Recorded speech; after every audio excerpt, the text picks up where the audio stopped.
No todos los depredadores ganan mediante la fuerza bruta, la velocidad o una persecución violenta. Algunos hacen algo mucho más inquietante. Engañan. Esperan. Se disfrazan tan bien que la víctima ni siquiera se da cuenta de que la caza ya ha terminado hasta que llega el momento final.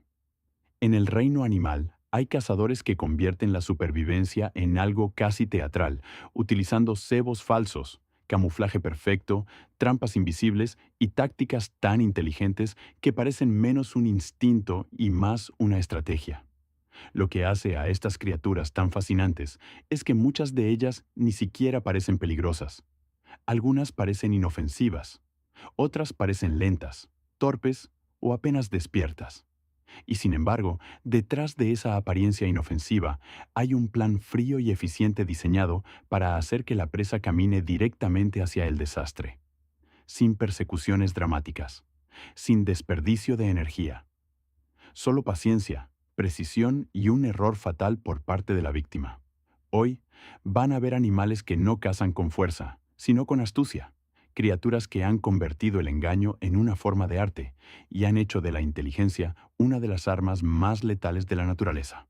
Y una vez que vean cómo operan estos depredadores, es posible que nunca vuelvan a ver a ciertos animales de la misma manera. Parte 1. Víbora cornuda cola de araña. La víbora cornuda cola de araña vive en las regiones secas, rocosas y montañosas del oeste de Irán, un paisaje inhóspito donde perseguir presas en terreno abierto desperdiciaría tanto tiempo como energía. Así que, en lugar de depender de la persecución, esta serpiente perfeccionó algo mucho más eficiente. Aprendió a dejar que la presa se acerque a ella. La parte más extraordinaria de esta víbora no es su veneno, sino la punta de su cola.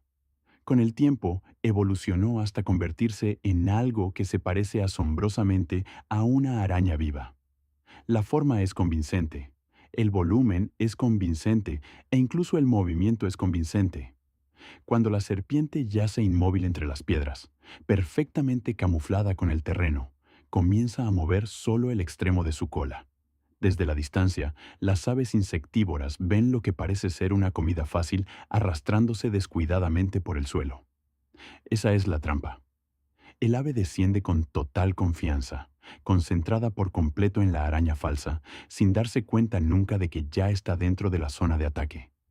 Entonces, en una fracción de segundo, la víbora ataca. El ataque es rápido, preciso y, por lo general, definitivo. La serpiente no necesita perseguir, abalanzarse repetidamente ni desperdiciar esfuerzo. Simplemente permite que los propios instintos de la presa la guíen hacia la emboscada. Y eso es lo que hace a este depredador tan brillante.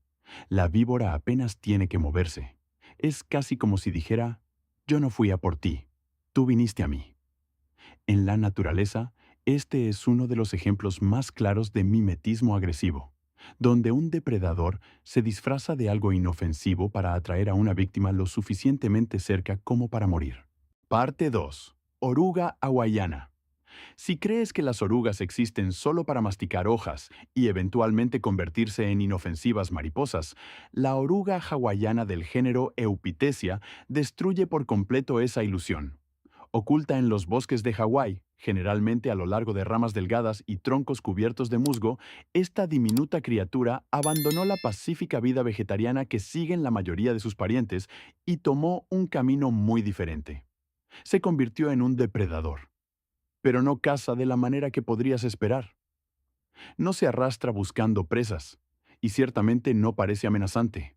De hecho, toda su estrategia depende de no parecer absolutamente nada de interés. Se mantiene estirada a lo largo de una rama, rígida e inmóvil, como una pequeña ramita que nadie notaría jamás. Silenciosa, quieta y casi invisible, espera el momento adecuado. Entonces un insecto aterriza demasiado cerca.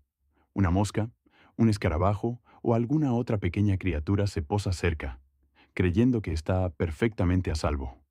Y en ese instante, todo cambia. En una fracción de segundo, la oruga entra en acción, retorciendo su cuerpo y atrapando a la presa con sus patas traseras. Esas patas están equipadas con espinas especializadas que funcionan como ganchos, aferrándose a la víctima antes de que tenga alguna oportunidad de escapar. Lo que hace que el ataque sea aún más extraño es la dirección de la que proviene. La cabeza juega un papel sorprendentemente pequeño en el ataque. En cambio, la operación es controlada principalmente por la parte trasera del cuerpo, convirtiendo a la oruga en una trampa viviente que ataca de atrás hacia adelante. Para un animal que, según todas las expectativas, debería ser lento, vulnerable e indefenso, ejecuta una emboscada con una velocidad y precisión asombrosas. Mientras que otras orugas pasan sus vidas tratando de no convertirse en la comida de alguien más, esta se convirtió en el cazador de la rama. Parte 3. Avispa esmeralda. La avispa esmeralda vive en regiones tropicales de África, Asia y las islas del Pacífico, y su objetivo preferido no es un insecto diminuto y frágil. Va tras cucarachas grandes, pero no lo hace dominándolas en una pelea directa. Eso requeriría demasiado esfuerzo. En cambio, esta avispa utiliza uno de los métodos de caza más perturbadores del mundo natural, un método que parece menos un asesinato y más un control. El ataque comienza con precisión. Primero, la avispa asesta un aguijonazo en el tórax de la cucaracha, inhabilitando temporalmente las patas delanteras. Eso por sí solo ya sería impresionante, pero es solo el principio. La verdadera obra maestra viene a continuación. Un segundo aguijonazo asestado directamente en el cerebro de la cucaracha. Y la parte más escalofriante es que esto no mata a la cucaracha en absoluto. El veneno funciona más como un control remoto biológico. La cucaracha sigue viva. Todavía puede moverse. Todavía puede responder. Pero pierde la voluntad de actuar por sí misma. No huye. No entra en pánico. Simplemente se somete. En ese momento, la avispa hace algo que resulta casi humillante. Agarra a la cucaracha por las antenas y se la lleva como si estuviera paseando a un perro con correa. Luego, lleva a la cucaracha a una madriguera preparada. Pone un huevo sobre ella y sella la entrada. Cuando la larva eclosiona, no se apresura. Se alimenta lentamente, comenzando por los órganos menos vitales, para que la cucaracha se mantenga viva el mayor tiempo posible. Después de todo, la comida fresca dura más. Mientras que muchos depredadores usan dientes, garras o veneno para terminar la caza rápidamente, la avispa esmeralda elige algo mucho más refinado y mucho más inquietante: la manipulación neuronal convertida en una estrategia de caza. Parte 4. Tortuga caimán. Ahora es el momento de hablar de un animal que parece viejo, lento y medio dormido, pero que en realidad es poco más que una trampa viviente. La tortuga caimán vive en ríos, lagos y pantanos de toda América del Norte, generalmente descansando en el fondo, enterrada en el barro y la hojarasca. Si pasaras junto a ella, podrías pensar que no es más que una extraña roca con caparazón. Y eso es exactamente lo que quiere que creas. Esta tortuga no persigue nada. La velocidad no forma parte del plan. Su método es mucho más simple y mucho más inteligente. Finge no existir. Con su cuerpo completamente quieto, su boca abierta de par en par y su cabeza inmóvil, espera en total silencio. Luego viene el verdadero truco. Dentro de esa boca abierta hay una pequeña estructura rosada en su lengua que se retuerce por sí sola, pareciéndose notablemente a un pequeño gusano. Para un pez parece una comida gratis. Algo suave, fácil e indefenso a la deriva exactamente en el lugar equivocado. El pez se acerca, calculando mal la distancia, y en ese instante comete su error final. Las mandíbulas de la tortuga se cierran de golpe con una velocidad extraordinaria y una fuerza aplastante. No hay advertencia, ni tiempo para reaccionar, ni una segunda oportunidad una vez que la trampa se ha activado. Lo que hace que toda la escena sea aún más brutal es lo poco que la tortuga necesita hacer en realidad. El resto de su cuerpo apenas se mueve. Se queda plantada donde está, conservando energía, evitando riesgos y permitiendo que la propia curiosidad de la presa termine el trabajo. No sale a buscar la cena. La cena entra directamente en su boca. ¿Cuántos depredadores en la naturaleza son tan efectivos simplemente porque saben cómo hacer que el peligro parezca inofensivo? Parte 5. La araña trampera. Ahora nos adentramos en el territorio de un animal que esencialmente ha construido su propia puerta privada hacia una pesadilla en miniatura. La araña trampera vive en regiones tropicales y subtropicales de todo el mundo, especialmente en suelos blandos que se encuentran en bosques, matorrales y hábitats más secos. A primera vista, nunca sabrías que está ahí. Y ese es precisamente el objetivo. Esta araña pasa gran parte de su vida bajo tierra, dentro de un túnel que cava para sí misma. Pero la verdadera brillantez de su estrategia reside en la entrada. Crea una pequeña puerta perfectamente camuflada, hecha de tierra, hojas y seda, que se integra de forma tan natural en el suelo que es casi imposible de notar. No es solo una cubierta, es una entrada oculta, equipada con una estructura similar a una bisagra que le permite abrirse y cerrarse en un instante. Bajo esa pequeña tapa camuflada, la araña espera en silencio, con sus patas apoyadas sobre hilos de seda que son increíblemente sensibles a las vibraciones. En el momento en que una hormiga, un escarabajo, un grillo o cualquier otra pequeña criatura pisa en el lugar equivocado, se envía la señal. Entonces, todo sucede a la vez. La puerta se abre de golpe. La araña se lanza hacia afuera con una velocidad asombrosa. Arrastra a la presa bajo tierra y vuelve a cerrar la entrada casi de inmediato. Desde el exterior, el mundo vuelve a quedar en silencio, sin forcejeos, sin desorden visible, sin ninguna señal de que haya ocurrido algo en absoluto. Eso es lo que hace que la araña trampera sea tan inquietante. Rara vez abandona su refugio. No deambula en busca de presas. En cambio, espera bajo la superficie y deja que la presa llegue al umbral de su propia destrucción. Parte 6. La larva de hormiga león. Ahora hablemos de una criatura que parece perezosa, irritable y prácticamente enterrada viva, porque en muchos sentidos lo está. Pero esa quietud nunca debe confundirse con debilidad. La larva de hormiga león vive en suelos secos y arenosos de las regiones cálidas y templadas del mundo, y su método de caza es tan simple como despiadado. Convierte el propio suelo en un arma. El proceso comienza con la construcción. La larva cava un embudo de forma perfecta en la arena, con lados inclinados calculados para colapsar bajo presión. Una vez que el pozo está listo, se entierra en el fondo y deja expuestas únicamente sus enormes mandíbulas. Luego, espera, sin deambular, sin perseguir, sin movimientos en vano, solo paciencia. Eventualmente, una hormiga desafortunada o algún otro insecto pequeño resbala por el borde y cae en el embudo. Al principio, escapar todavía parece posible. La víctima trepa hacia arriba, intentando salir, pero la arena cede bajo ella y la arrastra de nuevo hacia abajo. Cada paso hace que la pendiente vuelva a colapsar.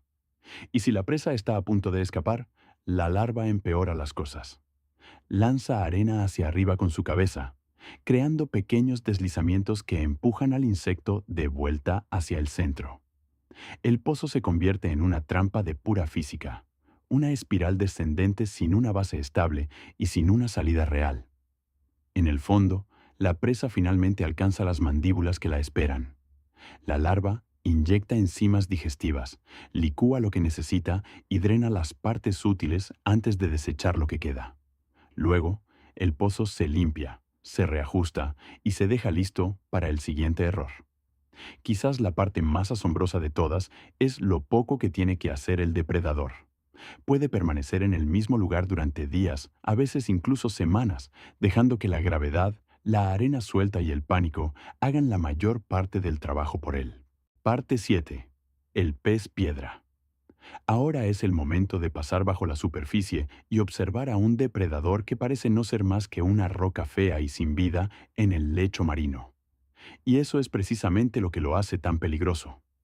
El pez piedra vive entre arrecifes de coral y fondos rocosos en los océanos Índico y Pacífico, especialmente en aguas costeras poco profundas, donde camuflarse con el entorno puede ser más letal que la velocidad.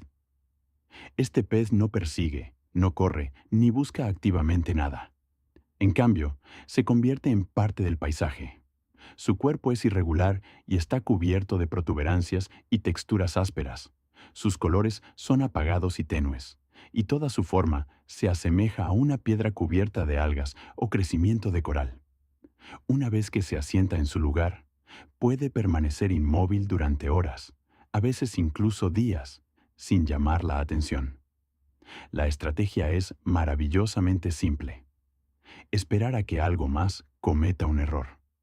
Los peces pequeños pasan cerca, completamente ajenos a que lo que parece un trozo inofensivo de arrecife en realidad los está observando. Se acercan, creyendo que están a salvo, y cuando se desvían dentro de su alcance, el pez piedra ataca con una velocidad asombrosa. Su boca se abre en un movimiento repentino y preciso, creando una poderosa succión que atrae a la presa directamente hacia adentro. No hay un forcejeo dramático, ni una persecución prolongada, y casi ninguna advertencia visible. Un momento la presa está ahí, y al siguiente simplemente ha desaparecido.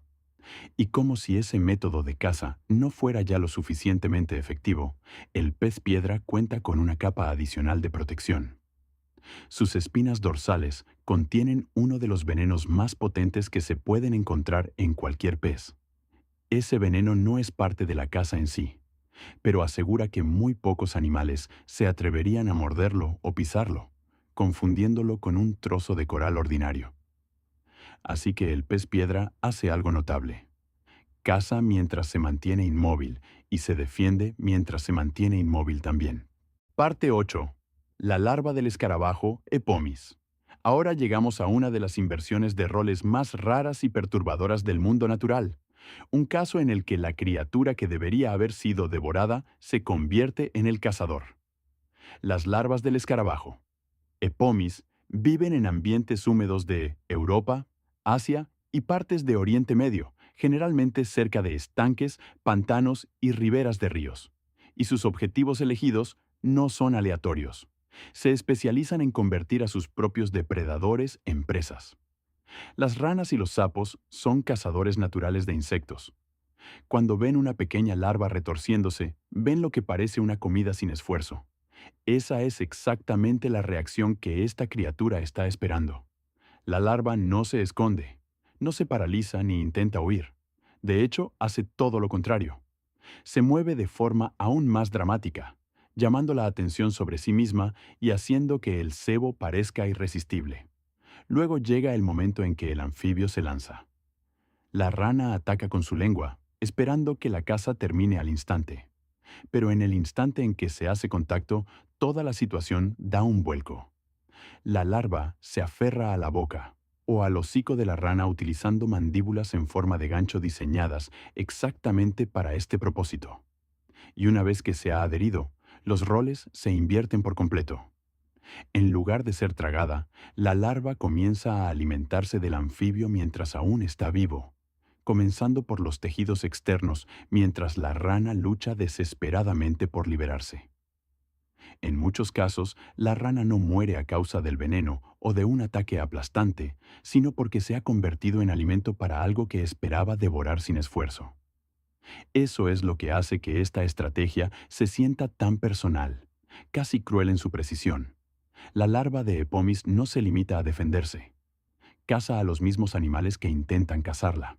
Parte 9. La garza negra.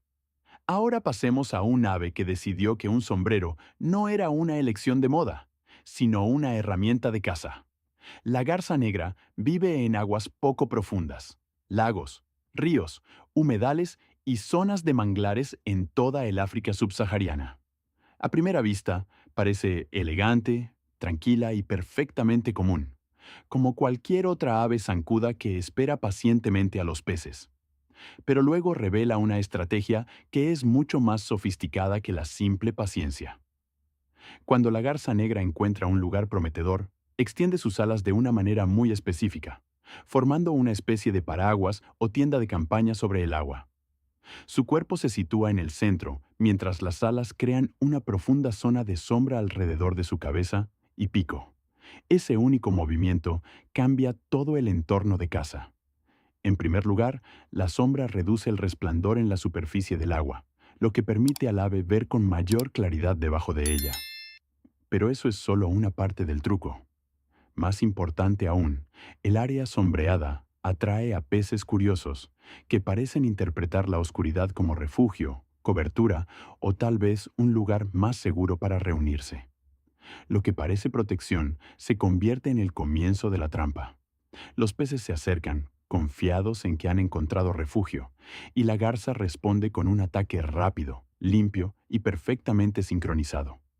No hay una zambullida desordenada, ni un forcejeo salvaje, y muy poco esfuerzo desperdiciado. Solo una rápida estocada del pico, y el pez desaparece. Eso es lo que hace que la garza negra sea tan notable. Mientras que otros depredadores dependen de la fuerza o la velocidad, esta ave manipula la luz, las sombras y las suposiciones de sus presas. No domina el entorno, utiliza el propio entorno como parte del arma. Parte 10. Gusano bobit. Y para cerrar esta lista con el estilo adecuado, tenemos que hablar de una criatura que parece menos un animal y más un error que la naturaleza olvidó corregir. El gusano bobit vive enterrado en fondos marinos arenosos y entornos de arrecifes de coral en todo el Indo-Pacífico, particularmente en aguas tropicales. Y si te estás imaginando algo pequeño e inofensivo, ya estás pensando en la dirección equivocada. Este gusano puede crecer hasta más de 2 o incluso 3 metros de longitud. Sin embargo, la mayor parte de ese cuerpo permanece oculta bajo la arena o encajada entre las rocas. En muchos casos, más del 90% permanece completamente fuera de la vista. Desde arriba, por lo general, solo se pueden ver unas pocas antenas sensibles, expuestas como detectores de movimiento permanentemente encendidos y esperando a que algo pase dentro de su alcance. Entonces llega el momento. Un pez, un crustáceo o algún otro animal distraído se acerca demasiado, y el gusano bobit sale disparado de su escondite en una fracción de segundo. El ataque ocurre tan rápido que, para cualquiera que esté observando, la presa puede parecer desvanecerse. Un instante está ahí, al siguiente ha desaparecido. Sus mandíbulas son duras, afiladas y lo suficientemente poderosas como para cortar a la presa por la mitad o arrastrarla entera hacia el túnel de abajo. Y si el animal es demasiado grande para tragarlo de una vez, eso no es realmente un problema. El gusano simplemente lo agarra, lo desgarra y se encarga de él en pedazos. La eficiencia importa más que la elegancia. Lo que hace a este depredador especialmente aterrador es que hace todo esto sin persecución, sin exponerse y sin demorarse al descubierto. Ataca y vuelve a desaparecer antes de que el resto del arrecife parezca darse cuenta de que algo ha sucedido. Después de ver algo así, se vuelve mucho más difícil creer que la caza siempre se trata de velocidad o de una persecución visible. A veces, se trata simplemente de una sincronización perfecta, una ocultación perfecta y un paso fatal demasiado cerca. Después de todo esto, se vuelve difícil seguir pensando en la caza como nada más que atrapar a la presa mediante la velocidad y la fuerza. Algunos animales actúan, algunos construyen trampas, algunos manipulan la luz, el movimiento o incluso los instintos de la propia víctima. Y algunos simplemente permanecen inmóviles, esperando a que una decisión descuidada haga todo el trabajo por ellos. Al final, lo que conecta a todos estos depredadores no es el tamaño, el poder o la agresión, es el ingenio. La naturaleza no reparte la supervivencia de forma gratuita, y en muchos casos, las criaturas que mejor comen son las que mejor piensan. Esa puede ser la parte más inquietante de todas. Muchas de estas estrategias funcionan porque la presa cree que está a salvo. Una sombra, una forma inofensiva, un pequeño movimiento, una comida tentadora. Y de repente, el juego ha terminado. Entonces, ¿cuál de estas estrategias de caza te pareció la más impactante? ¿La más injusta, la más brillante o la que te hizo pensar que esto ni siquiera debería existir? Házmelo saber en los comentarios. Y si disfrutaste el video, asegúrate de dejar un me gusta, compartirlo con alguien que todavía subestima a las criaturas pequeñas y suscribirte para más historias extraordinarias del mundo natural.